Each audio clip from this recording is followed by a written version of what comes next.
don't need to play bar chords if you don't have to. It's always about serving the song. If it sounds good, it's good. If it works, if it supports the vocalist, be that yourself or somebody else, it doesn't matter. Bar chords, they're great. And obviously, we want them in our bag of tricks because they do certain things that open chords can't do. But we can cheat around those. Now, I might bob in and out of cheating tonight, but you've got to watch out for it because there are the chord police out there that say, you're not playing that song by the Everly Brothers. He plays G chord there and he doesn't leave out the E string. It doesn't matter. You know, unless you've got a super disciplined ear and you can pinpoint the sound of a missing string, it doesn't matter, guys. So I'm just saying to you, tackle bar chords with some sympathy for yourself. You need to have a little bit of slack for your learning in this, yes. Now, a couple of things, really. A couple of tips, actually.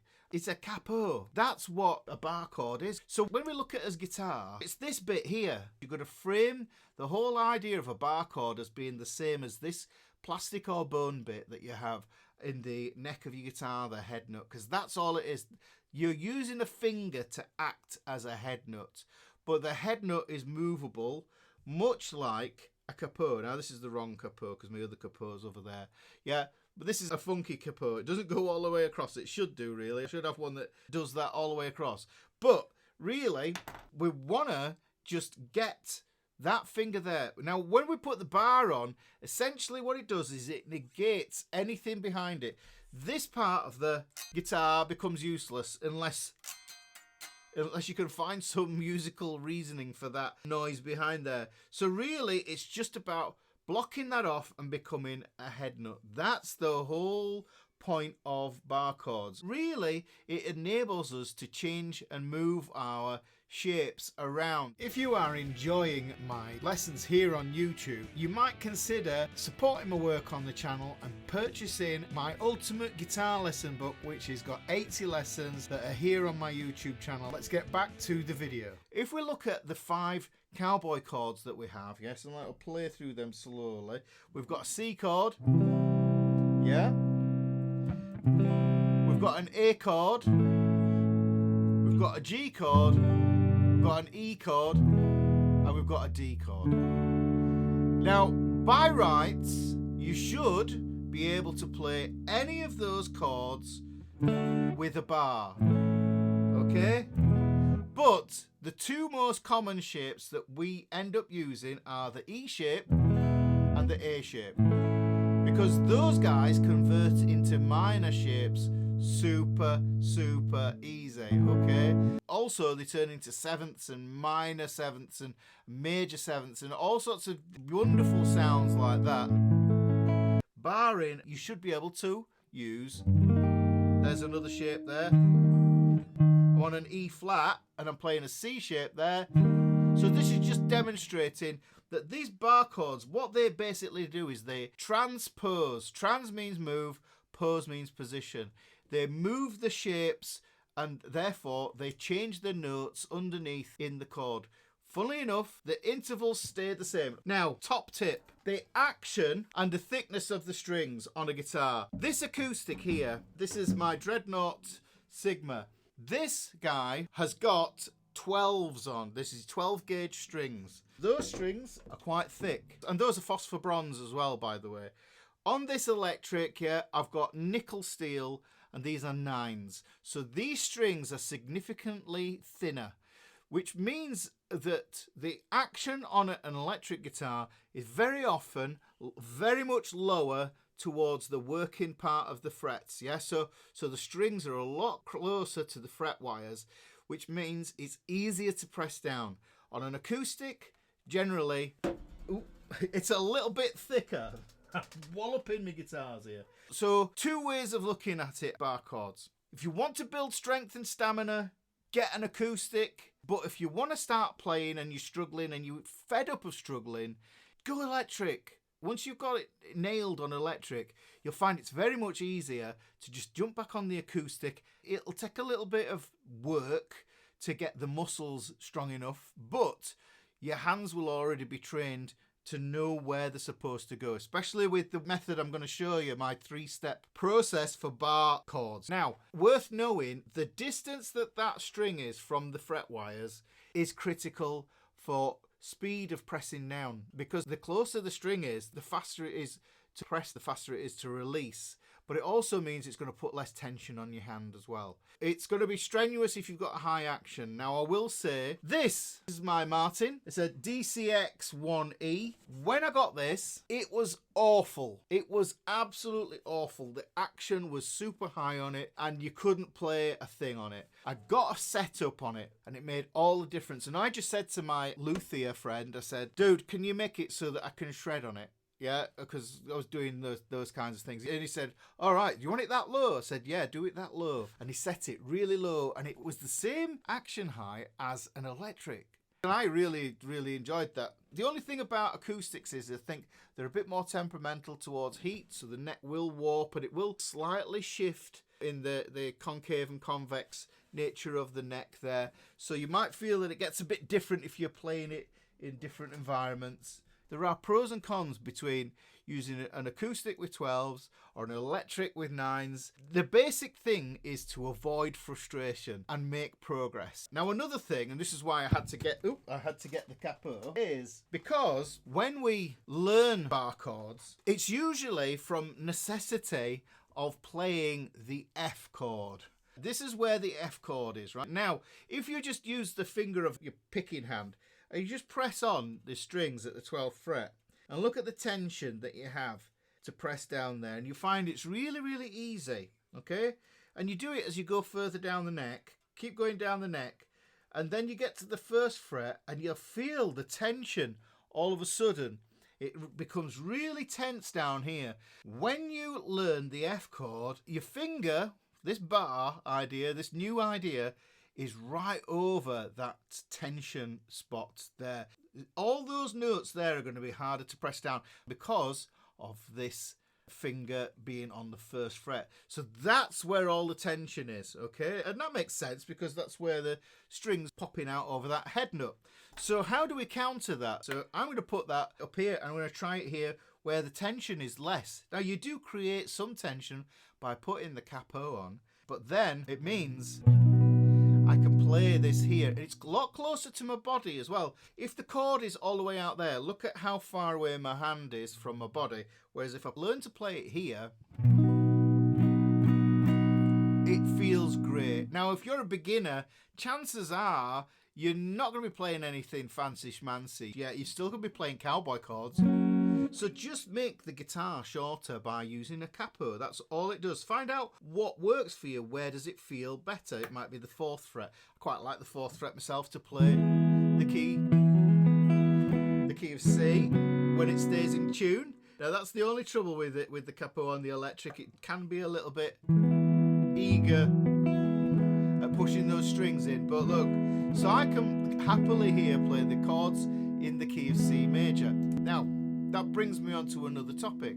The first bunch of songs you're going to learn are going to be mostly in the key of C and in the key of G. Because in the key of C, C is chord 1, D minor is chord 2, E minor is chord 3, then we get F as chord 4, G as chord 5, A minor as chord 6. Well, I'll do the wobbly bob because my brain was saying, come on, let's do it.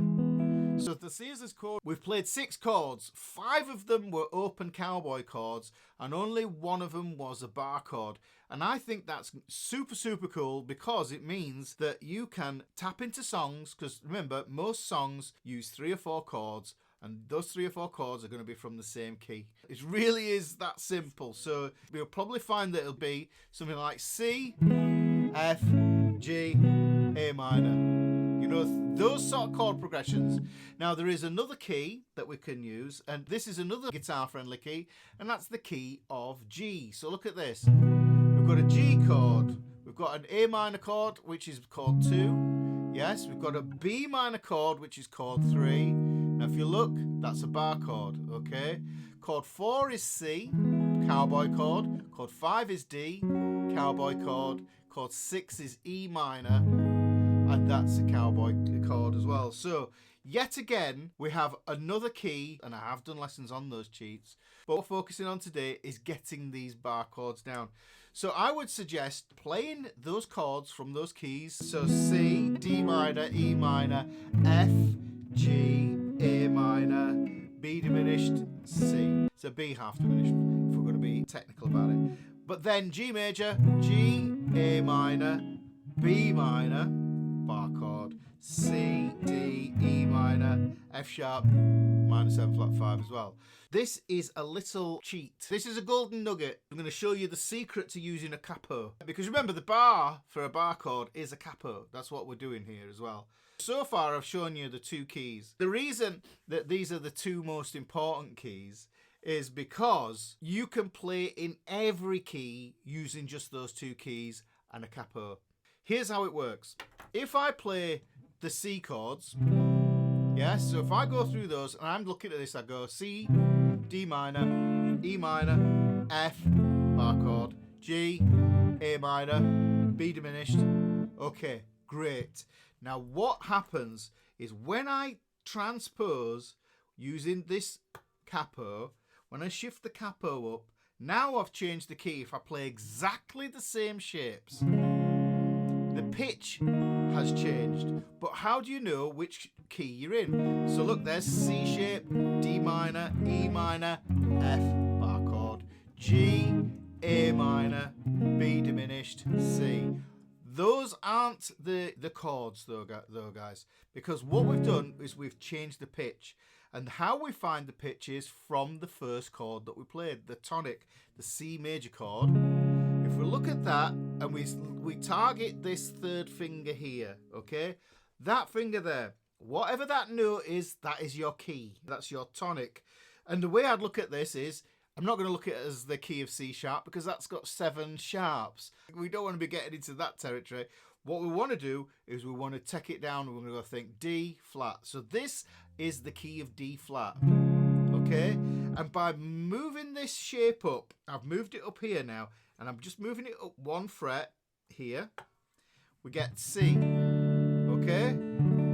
Okay, there's the C shape, D minor, E minor, F, bar chord, G, A minor, B diminished. Again, the shapes haven't changed, but the tonality, the key has. And now I'm playing in the key of D. Now this is super useful if there are 2 guitarists. If one guitarist is playing an open D shape like this down here, and you want to play something a little bit different so that you're not trampling on each other's toes harmonically, then what you want to do is you just get your capo on and move your capo to a key that works for those. So without taking this off, what I can do is if I move up here, then that puts me in the new key of E flat. If I move it here, puts me in the key of E. Let me just move that up here. So this is the key of E major. But the shapes are still the same. Look, guys.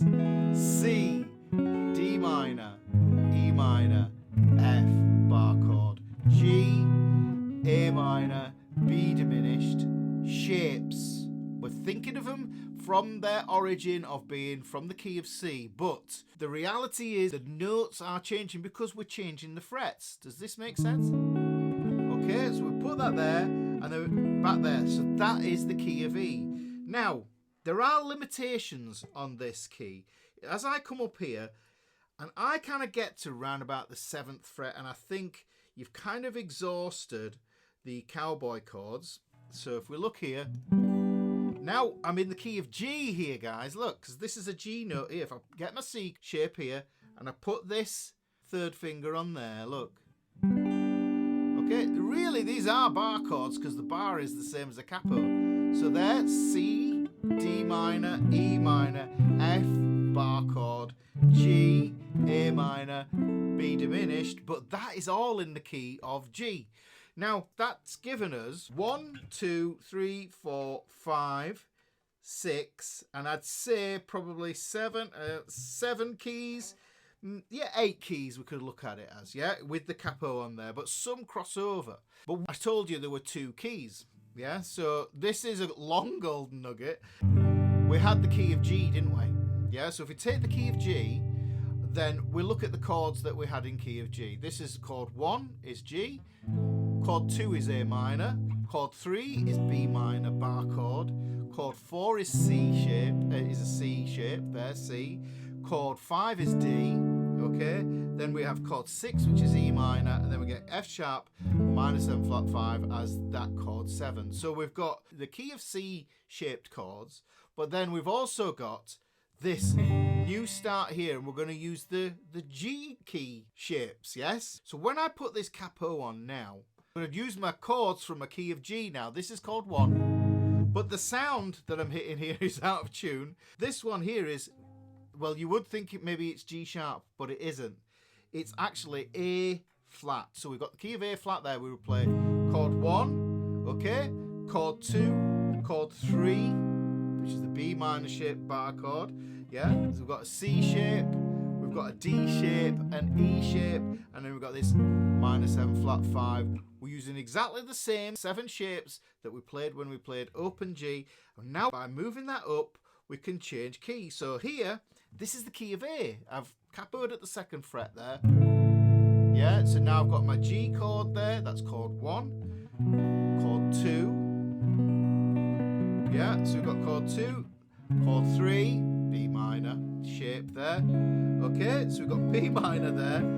And this is our handy transposition tool, yeah? Chord 4, chord 5, chord 6, chord 7. Right, okay, back to chord 1 here. But let me just move it up. If I move it up there, then my tonic is going to be on the E string from my G shape. I would track my G shape going up. So that is going to be key of G. Look, can you see the G shape?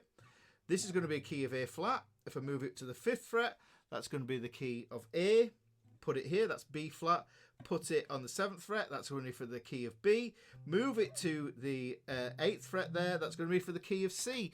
Now I've already played the key of C down here. So look, if I put this on here, and this is the secret, guys. If you do any recording, yeah, and you want some depth and breadth in your chord voices, it sounds awful because the capo's done something to the strings there. Chord 1, chord 2, yes. Chord 3, B minor bar chord, yes.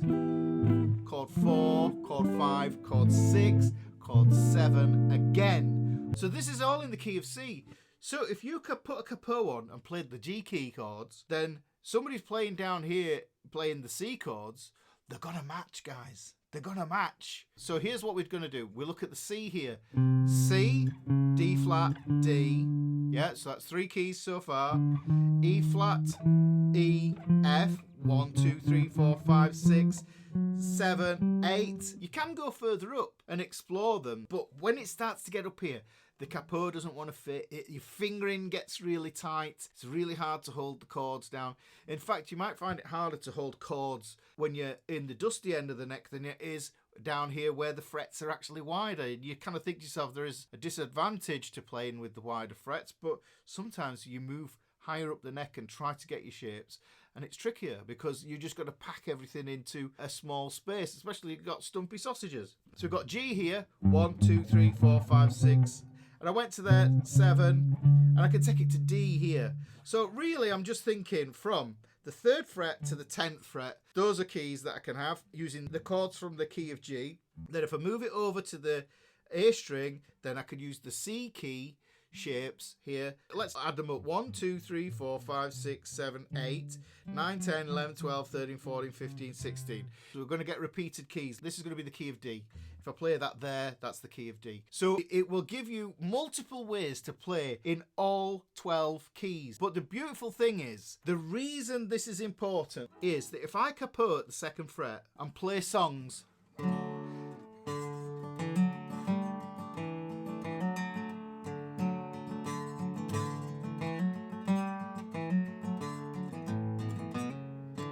now I know in the key of D that my vocal, I have something called a passaggio, which is like where your voice flips the yodel bit. So I have a yodel in the key of D that happens, and sometimes I don't want it. So what I can do is I can just move up a whole step to the key of E,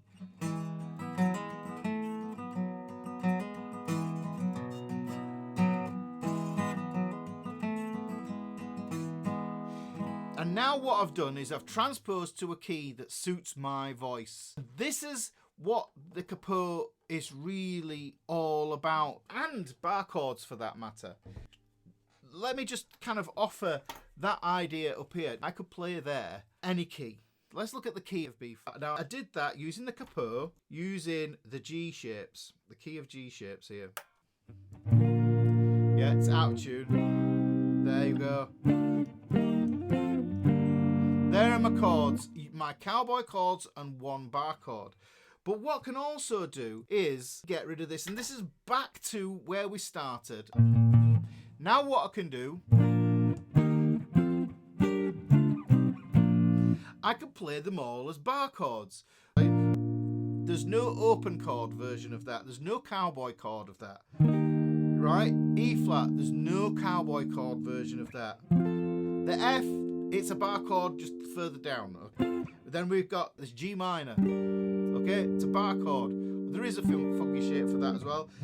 D minor, we've got one chord that is not a bar chord if we want it. They're two sides of the same coin. They're a little bit trickier to untangle when you look at them from the perspective of being open chords, because they're all in the same, they're all clustered in the same place. The beautiful thing about the L7 grid and the 7/7 grid is they separate those shapes and put them in their own spot. It shows you where they live on the fretboard, okay?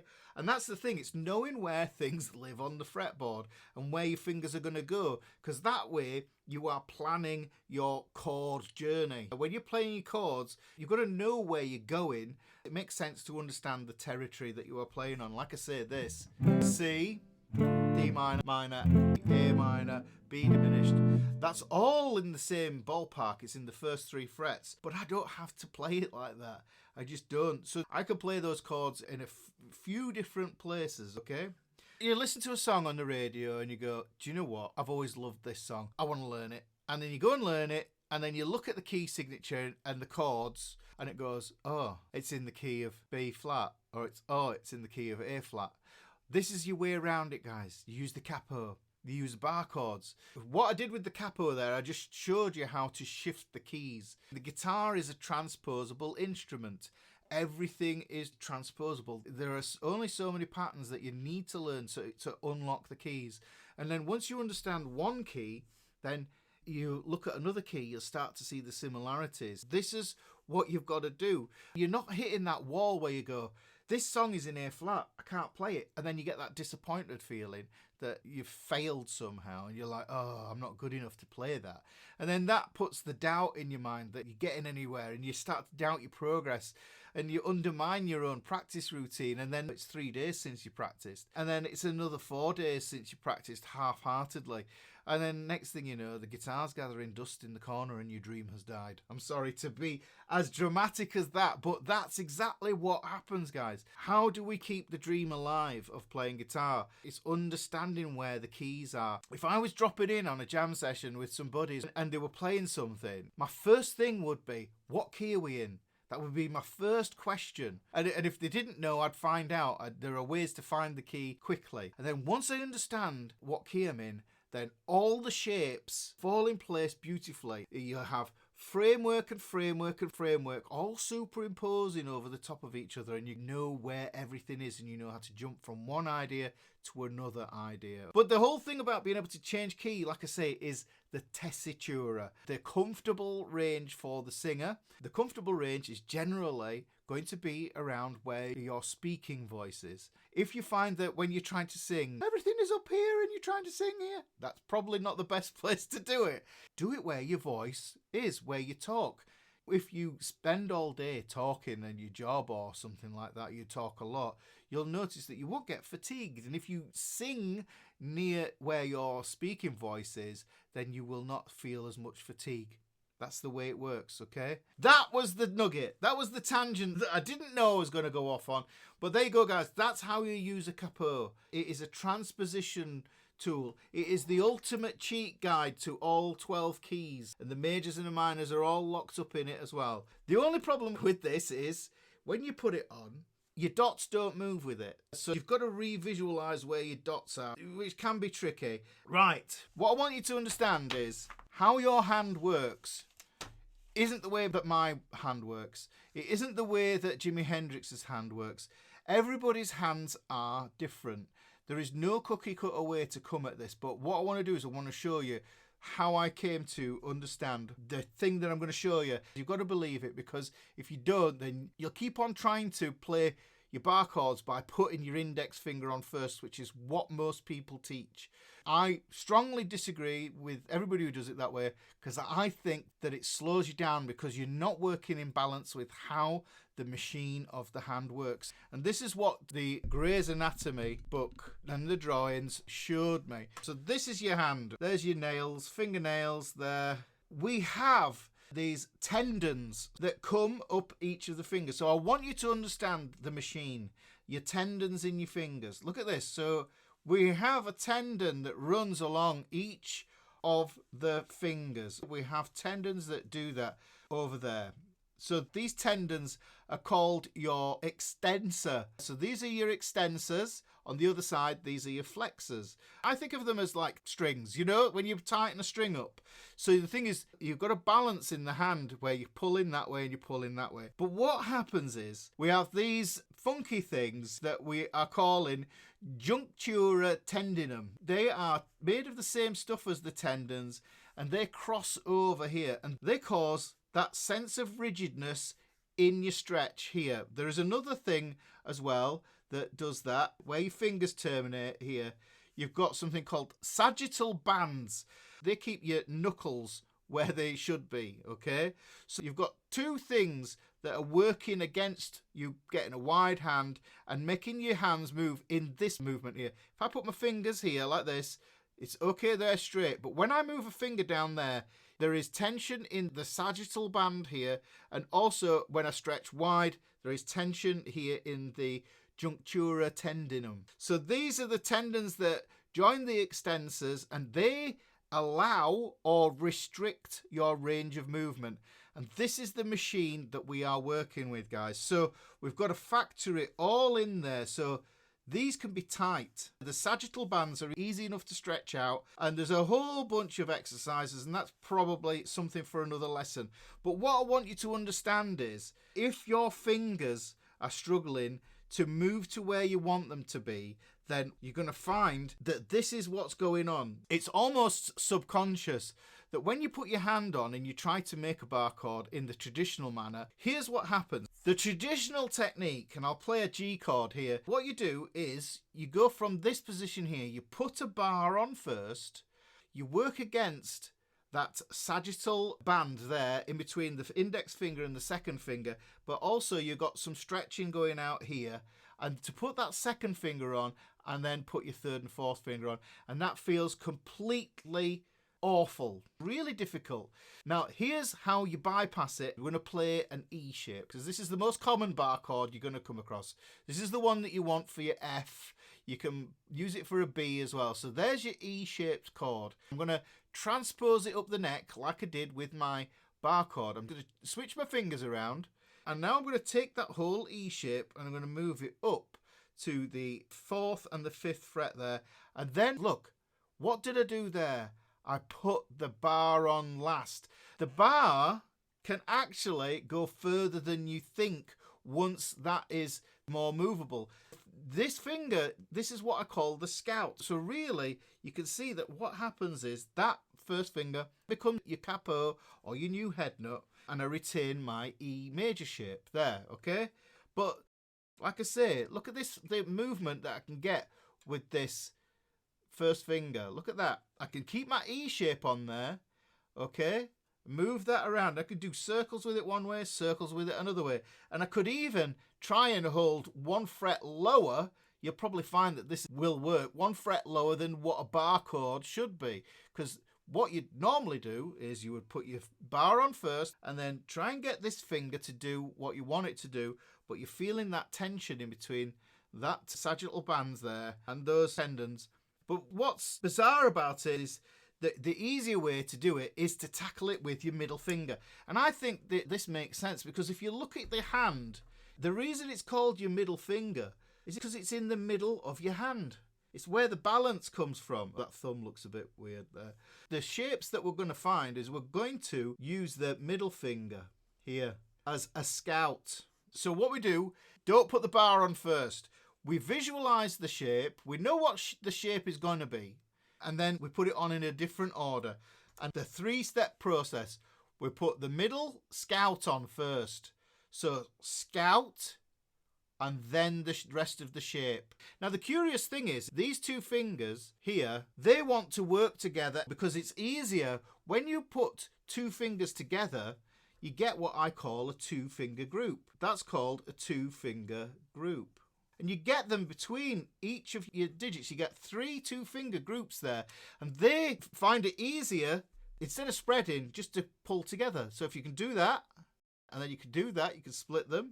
So you do that, do that, do that. These little exercises, so we've got Spock, live long and prosper. That little hand exercise is pretty good. And just switching between those 2 there, just to get some independence, just to strengthen those muscles up, you can do that. And then that means when it comes to putting the shape on, scout is easy because it's just 1 finger, okay? If you're trying to put it on, look at the angle, and this is where the thumb comes into it. If the thumb is too high, you're going to have the palm of your hand clasping the back of the neck there, and you don't want that. What you need is plenty of space, so make sure that the thumb is pointing up at 12 o'clock-ish there. You can put it to about 11 if you want, but what I'd say is just have that thumb there. Nice, easy grip, holding your fingers like that, creating that energy.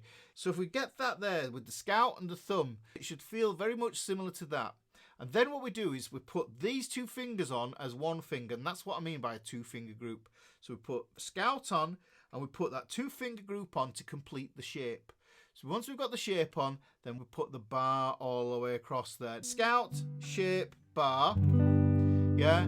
When I'm playing this here, I'm really focusing on putting pressure on this string here, this string here, and this string here, because those are the only strings in my bar that are actually sounding.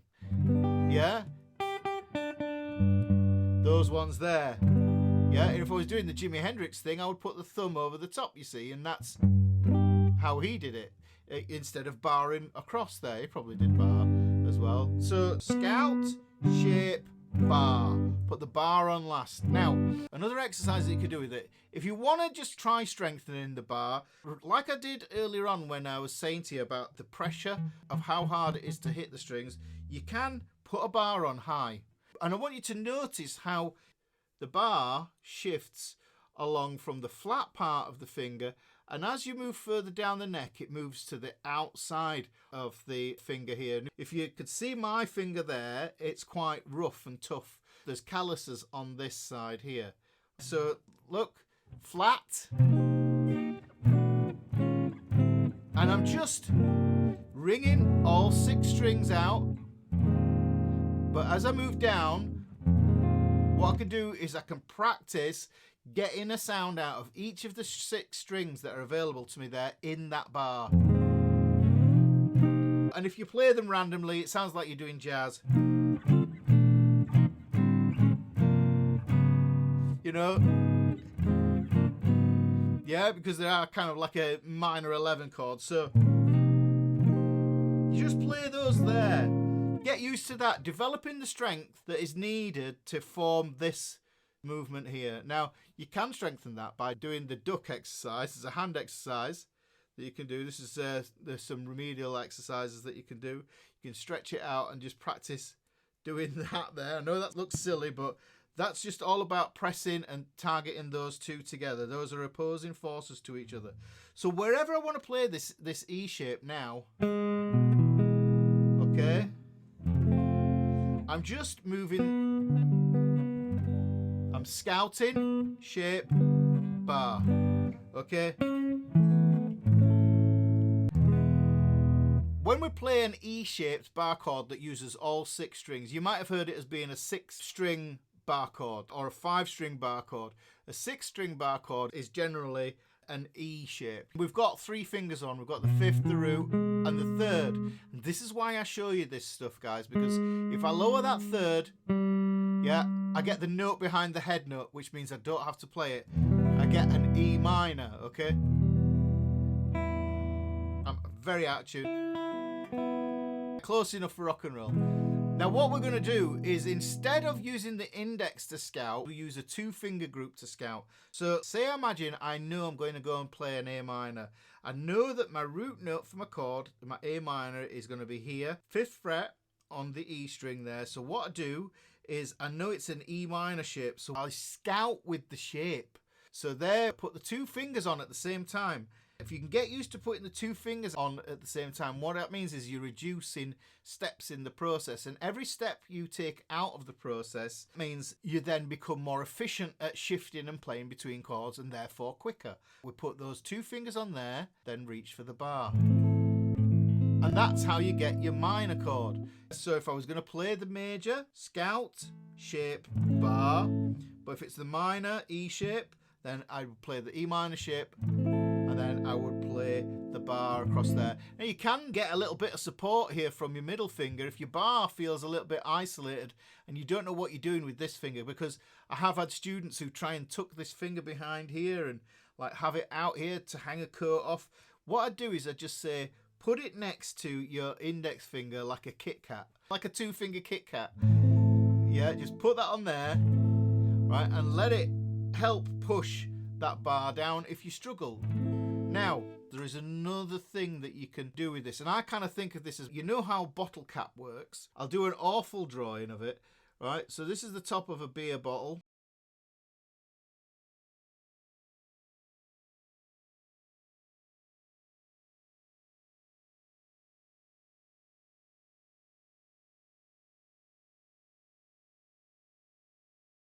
The way that the bottle opener works is you put force at this point here, usually a force there, and then you have another force that's underneath there like this, underneath the lip of the cap. There's pressure going this way, and then there's pressure going out this way. This is what I think of as being the bottle cap method. We can do the same thing here when we come to our bar chords. And the way we do this is we can pull on the guitar. Now with this arm here, you can push into the body of the guitar like this, and if you look, notice what that does is it pushes the neck forward, and that puts more pressure onto the bar. One force moves that way and it's got to go the other way, but you can make that even less and just show you it works on a smaller scale as well. I can just localize that by pulling back here. If I keep that note there, it doesn't take much to hold down the E string at all. It's often much harder to get these notes to ring clear because they drop into the creases in your fingers. So I'm pulling this all the way towards myself. If I do that and I incorporate it with pulling down on the guitar body as well, what you'll see is that actually I don't even need the thumb. You need the thumb, but let me just show you that I can play the chord without a thumb, without that opposing force. Now you don't want to be doing that. This is a big no-no, and I often cringe if I see guitarists with the thumb under here, you know. Maybe sometimes if it's a vibrato on a single note, yeah, maybe, but not in this instance. What we've done is we're looking at 2 shapes out of the cage system. The ones that you need to learn first, because this is for beginners. We've got E shape. We've got the E minor shape. Okay? Now, the other shape that we want is the A major shape. I'm playing it like this basically so that you can see it easier. I mean, you can see it like this. Now, look at the traditional grip there. Or if I do it like this with these fingers, the traditional A grip. The index finger is in the buzziest spot you're going to find, and the hardest spot to press it down as well, which is why I switcheroo the fingers around so that they're all in the sweet spot there like this. So that's in the middle. We've got those 2 in the sweet spots there. But you can also play it like this. But when I play it like that, look at that bar. Can you see the angle? Look at that angle where it is there like that. Now, if I play the original A shape, look at how that angle has shifted. It's just flipped, hasn't it? It's flipped the other way. So we can use that. Look at that there. We don't want to try and do it straight up like that, because what will happen is you will force your wrist up, and then you will end up with this sort of shaped hand. Let me have a look. Can I do this? You want your forearm and the back of your hand to be as straight as possible. That gives you some inherent strength. It's okay to have some bend and flex in it when you're switching between chords. And And when you look, and it's much better to have it curved, slightly curved as well when you're playing your bar chords as well. But there, A chord, playing the A chord like that, or like that. So that is the shape that we want to use as a bar chord. And just like the E minor shape that we used up here, we put on the 2 fingers of that E minor shape as a scout, and then we barred. If we want to do the same thing with an A shape, then we can do the same thing here. Now, we've got a couple of options. Some people play it like this. They put fingers 2, 3, and 4 on, and then put a bar on. I'm not going to argue with that, but I would say put all 3 fingers on at the same time. So make that a 3-finger group. Those tendons are happy to be working together, and then really demonstrates how much this first finger is a real sort of stretchy probing finger. Yeah? So I can play that B chord there like that. But that isn't the only way to play the B chord. What I can also do is I can play the B chord using 1 finger. So I'm going to play it using my 3rd finger here, and I'm holding down the D, G, and B strings there. Can you see how the blood is all in the tip of the finger there? And then you can see it goes slightly washed out there because of the angle that I'm squeezing it at. So it's all about this angle here of how much indent you can create here. So look at that. Look at how much this distal phalanx, that's the name of it here, the distal phalanx there, how far that bends back. You want that. Now, some of you guys I know probably got a good old bit of bend on that. Some of you have got none. Yeah, so you're going to have to find where it works. But if it doesn't work on the ring finger, then it might work on the pinky. And the pinky might have just enough footprint to take up the A shape, yeah? So you get the A shape in that portion of the finger, the distal phalanx. Because you've got 3 sections to the finger, but it's the distal bit because that's the furthest from your heart. So on the ring finger, push that back, and hopefully you see how the colour of that has changed. Yeah, the colour of it has changed there. So look, I'm holding on the A shape with just my 3rd finger, right? And then I bar across. All I'm really focusing on holding down is this note here on the 2nd fret, and then this note here on the thin E string. So I don't have to put much pressure on the bar. I'm actually more interested in letting the tip of that index finger just mute out the E string. Okay? I want my pinky free in case I need to do a sus4. Yeah? It's out of tune big time as this guitar now, but you just have to live with me. Now, another way to do it is, I saw Brian May do it, and he does it on his power chords, but then I realised he does it on his B chords as well, and he uses his pinky to hold down the A shape. So you can, if you struggle with the 3rd finger, try the pinky. If you struggle with putting 3 fingers on, that's tight, and you struggle with that, that might work for you. But this is also an option, and this is also an option. But you'll notice, you see how when I use the pinky, I have a lot more stretch and distance I can move my index finger. It's a bit more mobile. Yeah, so it's a bit more mobile is that finger, especially if you wanted to create any sort of bass lines in there as well. Now, that takes care of the A shape. So we've got the A shape. Remember, the A shape goes 5th through 3rd. Major 3rd here. We take it down to the flat 3rd just here. Okay, that makes the chord minor. Okay, if we look at the fingering of that chord there, the A minor, if we move it up a string, it becomes the E shape. So look at that. Just keep playing at it and it'll get stronger, and then one day it'll be like, oh, hang on, my E's in there. And it just happens. Okay, so we've got A minor. Let's move this up 1 string. So look at that there, up 1 string. That's exactly the same shape. So because this is exactly the same shape as the E shape, when it comes to doing it as a bar chord, and remember when we played the key of G, we had G, A minor, and chord 3 was B minor. Look, what I do is a scout with that middle finger, put the shape on, put the bar on. So scout, shape, bar. There. Now the cool thing is when you play chords, you will automatically scout with those fingers. So look at there's my G chord. It gives you your dance moves. Does anybody remember those? In the back of magazines, you used to get those learn how to foxtrot and cha-cha-cha dance mats, and they had the numbers on and you just followed them. This is the way I think of shifting chords. You can just practice going between those two chords. So look, in a scout, shape, and then bar. All I did was basically, I'm doing it in slow motion to show you where I'm putting the bar on. Notice I'm not fretting that note on the E string. I'm just touching the string. I'm fouling the string with the tip of my index finger there, just to get that shape. Now, and also something worth noting as well is the shape of the fingers should all be arched. Because if you think about it, the strongest shape in architecture is the arch. So look at the shape of the arch there. If you find that your fingers are flat, if you're trying to put the chord on and your fingers are all flat, that's not going to work for you. All your fingers have to be nice and arched. So practice it. Get your middle finger on. Make sure there's an arch. 2-finger group here.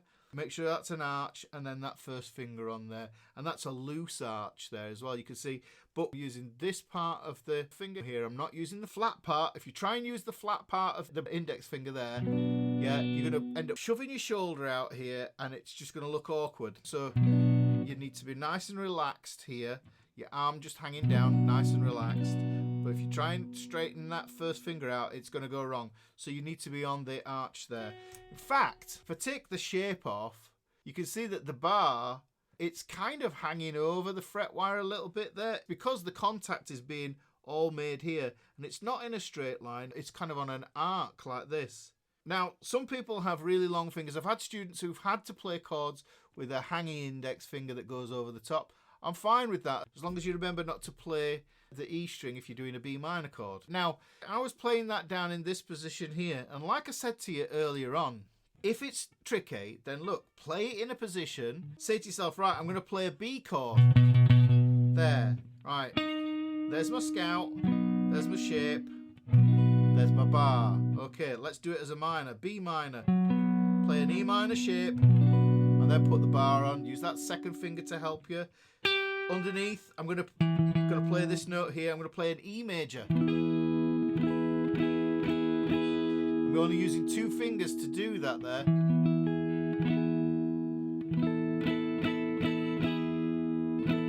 That's why I want my pinky free. If I've got my pinky free, I can drink tea.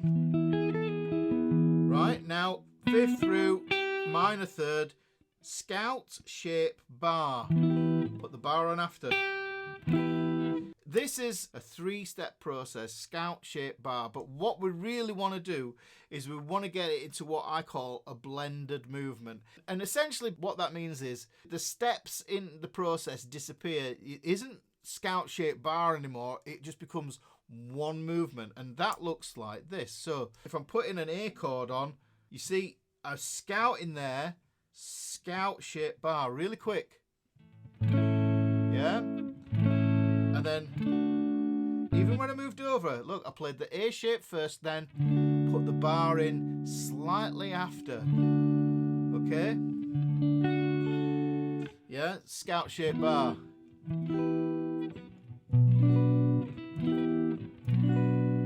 Now, we can look at this here. This is the key of A major. So I've got A major. And I'm going to follow the L7 grid, guys. This is the L7 grid major.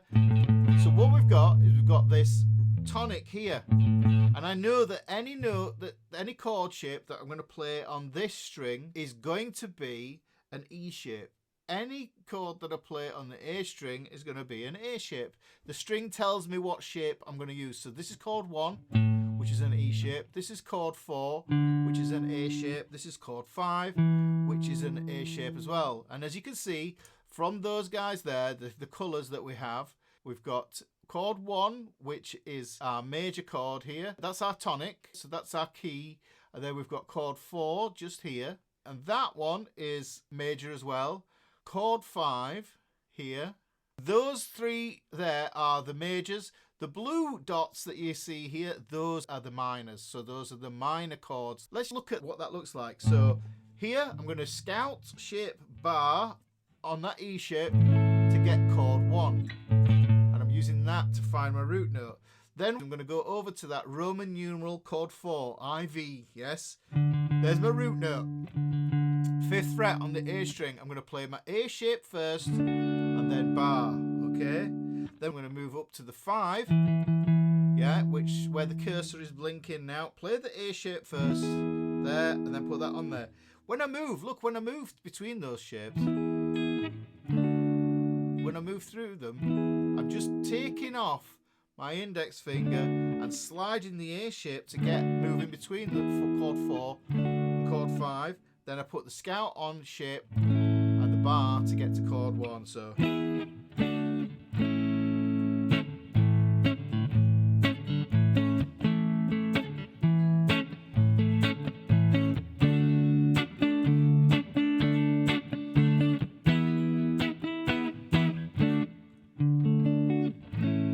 yeah, so we just got that there. Now what I do is I come up here. This is going to be an A minor shape. Yes. There we go. That's the scout shape for the 6th chord. Then what I do is I move over to the E minor shape there, bar for the 3 chord. Use the E minor shape to slide down to chord 2. Just there. And then I can go to 1 here. And that gives me all the chords, the major and minor chords that I need for the key of A major.